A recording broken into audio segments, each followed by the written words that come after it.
Deana right here with All Access Entertainment. We are at New England Fan Fest 11, and I am sitting here with legendary trainer, WWE Hall of Famer, the unpredictable one, Mr. Johnny Rodz. How are you today? I'm doing good. I'm just enjoying every minute of it. Absolutely. What has your favorite part of Fan Fest been today? Today, a lot of different people that I haven't seen for a long time, and they're all here today. And I've been saying hello, hello, hello to everybody. I mean, sometimes you spend 20 years, you don't see a guy that you've been halfway around the world, and all of a sudden we're here hugging and kissing because we love each other. From the way the business is. Years ago, you travel, you disappear, and then all of a sudden you're signing over at some place.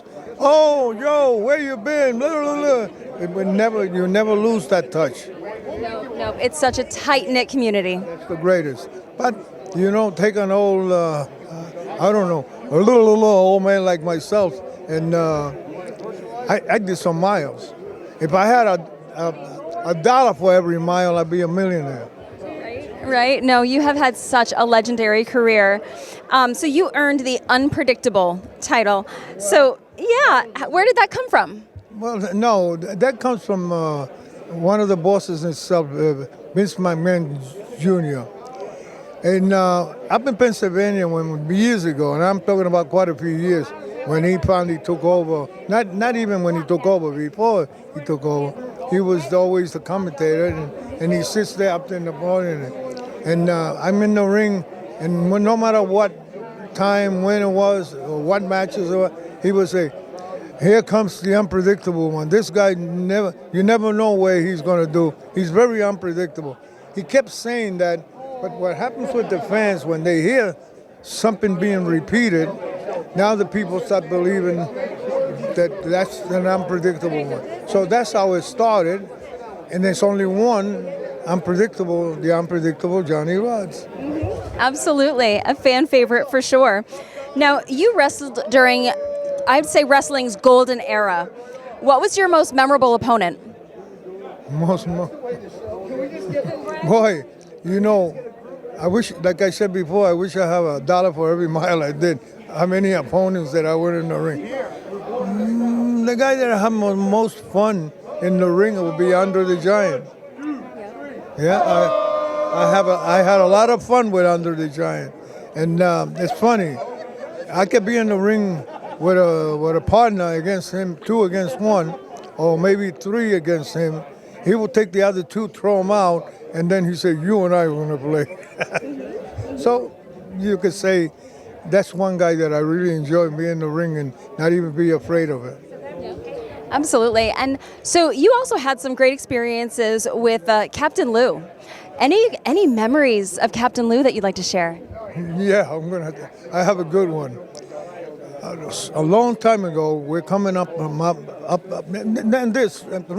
here, going back home to New York, and we're on the road somewhere, baby, probably, I would say maybe 300 miles. We're coming from Maine, so we're on the road somewhere, and it was kind of we always stop on the side of the road. You know what the boys do on the side of the road. But what happens is, we're inside of this van, but I'll tell you what, the van was a van that was specially built for Andre the Giant, where he could stand up, and they had the loop on top. It had a table in the middle, a big table in the middle, bolted to the floor. They had, I think, 4 or 5 chairs around, and they're also bolted to the floor. It's a special van built for that. So it was me, Arnold Skolin, Andre the Giant, Lou Albano, and Tony Altamare. So now, Lou has his, his vodka, and he's drinking it. And he's feeling pretty good, and we're all feeling pretty good. But we have to go on the side of the road and stop because, the boys have to go.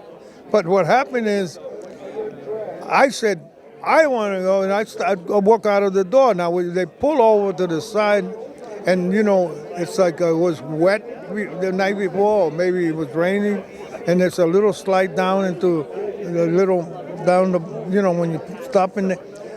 I jumped out real quick, and he's trying to get up because he has to go bad. But I have to go home, and then on the side of the road. Okay, this is what the boys do. What happened is I went first, and ahead of him, and he got mad. He tried to step, and he steps down. He stepped on the wet thing, and he took a big bump, and his butt wound up on the bottom on top of the mud, with his whole butt in it. Now everybody, including Andre the Giant, cracked up. Now he wants to fight with me. Now he want to fight with me. I had nothing to do with it. But he got up, and you should have seen the mud under the. Well, yeah, this is the way. Nothing happened. We go back inside, clean his butt, and we got on the road. That's what happened with Lou Albano a long time ago. Oh my goodness. Well, luckily you were on your way home and not to the ring, right? No. A lot of things happen on the road sometimes. And then, being who we are in the game, sometimes the boys act like kids. We're like big kids, that's it. And then we have such a connection in the business that we never miss. It's almost like family, or sometimes even better than family. And I came here today, and I have guys that I met today that I haven't seen 20 or 30 years back. And who are some of these people that you were so excited and that you were able to reconnect with today? What are some of the names? Well, we have, we have what's his name, the kid over here, oh Jesus, from ECW. Then we have Fonzie. all the, Fonso, and then Tito Santana, and then,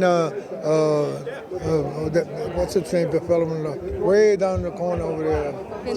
Vince Russo. Yeah. I mean, when Vince Russo came to me to my wrestling school in Gleason's gym, he brought two fellas. One was a judo fighter, and the other one was a bodybuilder. And he told me they was their managers. And he said, I'm their manager. I wanted them to join you, but you teach them how to wrestle. I said, but wait a minute, how you are their manager? What company do you work for? Because you have to be in the wrestling business professionally to be somebody's manager, because it doesn't work that way. You have to know the business. I said, how do you know the business? Well, no, I'm their manager. I said, well, I think you better join in too. And then, so they joined.